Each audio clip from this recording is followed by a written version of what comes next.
and welcome to Music is the Drug, the Cowboy Junkies podcast. I'm Dave Bowler and I wrote the book Music is the Drug, the authorised biography of Cowboy Junkies, which came out last year. Over the course of the next few weeks, with the help of Michael Timmins and Alan Anton, we'll be looking at songs from right across the Junkies repertoire, from Whites Off Earth Now all the way through to Ghosts. Today we're picking up a song from the most recent Junkies album, Ghosts. Ornette Coleman is one of the most clearly autobiographical songs that Michael Timmins has written across the years of Cowboy Junkies. Back in the punk and new wave days of the late 1970s, he and Alan Anton formed a band called Hunger Project and moved to New York to try and get it off the ground, only to find that the new wave scene there had fizzled out. In 1982, he and Alan took the band to England in search of a more appreciative audience, but arrived at a time when in the UK, music was all about Haircut 100 and A Flock of Seagulls. It's little wonder then that they went in search of different music, which, in turn, led to the formation of another band, Germinal, as Michael explains. Yeah, like one of the more personal songs I've ever written. And I love it. It's about me and Al. And Ornette Coleman had died that day that I wrote the song, and I heard the news, and it really kind of affected me. It's like, it wasn't like, he's not David Bowie or Lou Reed or the Beatles or the Rolling Stones in my life, but Ornette Coleman, there's a period in London where free jazz really opened my mind up to possibilities and different ways of thinking about things, and not just music, but everything, And I really got into that, and Al as well. I was working at a record store at the time, so I had access to all this music, and we even go down. We got into the free music. I don't even know if it's called free jazz at that point. Music scene in London, and there'd be 10 people in the audience. We'd go see these people like Steve Lacy and Evan Parker, and it was incredible, weird performances. And Germinal sort of stemmed from that, and it really opened us up. It sort of exploded this idea of what you had to do if you're in a band, or the type of music you had to make. And Ornette Coleman was at the center of that. Certainly in our minds, and as music fans, he was sort of the king of that.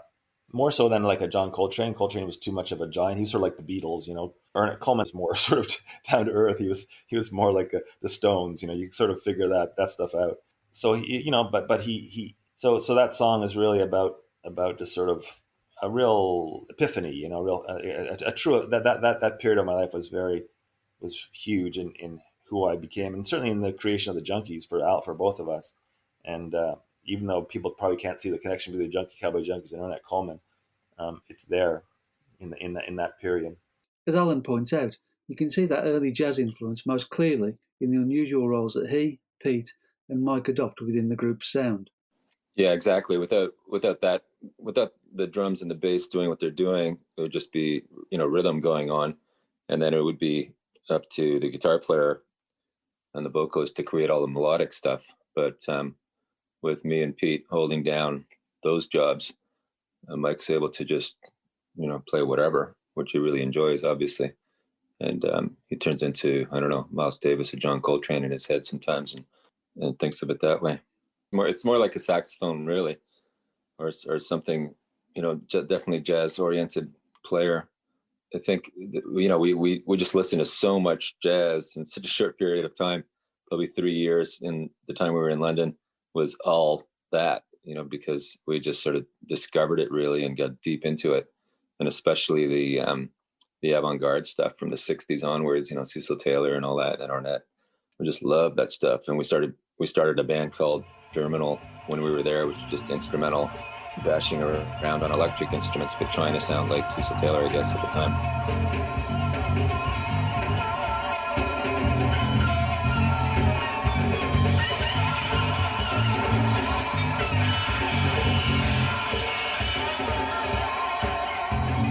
And we always tell people, you don't really want to listen to it. It's just for our own therapy. But it really fed into what we do now. It gave us ideas that we're still using, I think, from how to. The interesting thing for us was, we're just a bunch of kids in our 20s in London listening to American jazz, knowing that we can't play it. We can't play those instruments. The only instruments we know sort of how to play is, bass and drums and guitar, and not even that well. So we're thinking, how can we, take this idea, this energy, this vibe, of this amazing music and somehow turn it into something we can play on our instruments. So that was the idea of Germinal, which, like I said, it's a tough slog to listen to it as a fan. I wouldn't even want to do that these days, but it was really formative for us to learn different ways of playing.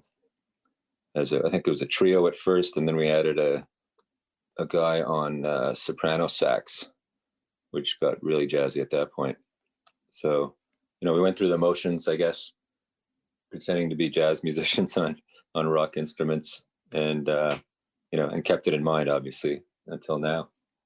I guess if you wanted to think about it conceptually, you could kind of see Cowboy Junkies as a jazz trio with a vocalist. A lot of it, what we do is based on country and blues and that, but we've never approached it from a very musicologist sort of point of view. It's all about feel, and But again, with the ukulele, to me, I don't know. I've never learned any chords, and I don't know the chords. I just sort of finger it and feel it and explore it, and if I like the sound of it, I we'll build something around it. So it's very freeing, as like that music was to me. It's just it's something I don't necessarily understand, but it just feels right.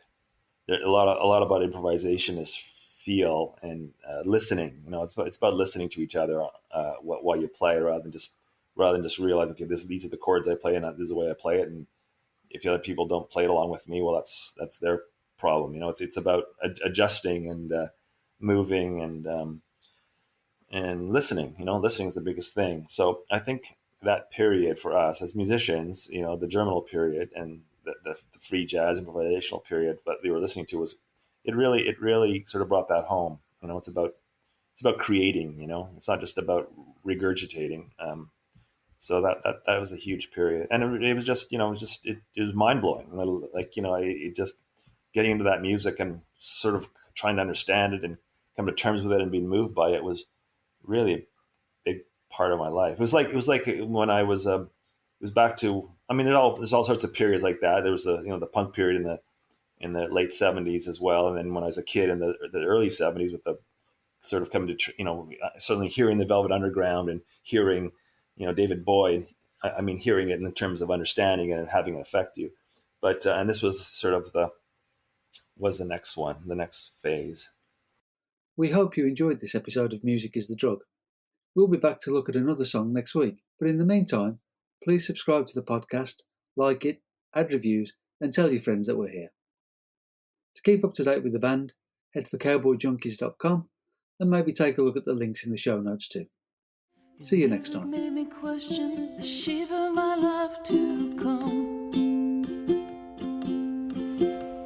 His music made me question the shape of my life to come.